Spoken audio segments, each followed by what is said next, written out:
Welcome to the Learning Pines YouTube. We hope this video helps. You start by confirming Chrome is up to date and signed in because extensions sync with your account. Once done, open the Chrome Web Store in a new tab and search for Grammarly. This step gets you directly to the extension listing so you can inspect permissions. Make sure you're on the official Grammarly listing. Checking the publisher name avoids imposter extensions. Now, locate the blue Add to Chrome button to begin installation. Click Add to Chrome to initiate the install. Chrome will show a permission dialog so you can review exactly what Grammarly will access. Read those permissions. It typically needs access to read and change text on websites, then click Add Extension to confirm. Chrome downloads and installs automatically.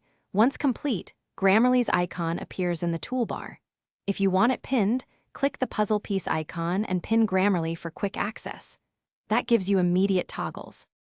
After installation, click the Grammarly icon and sign in or create an account so personalized suggestions sync.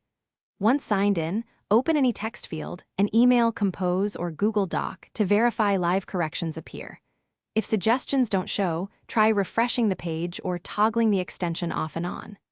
One key troubleshooting tip: disable other grammar or spell check extensions that can conflict, then restart Chrome.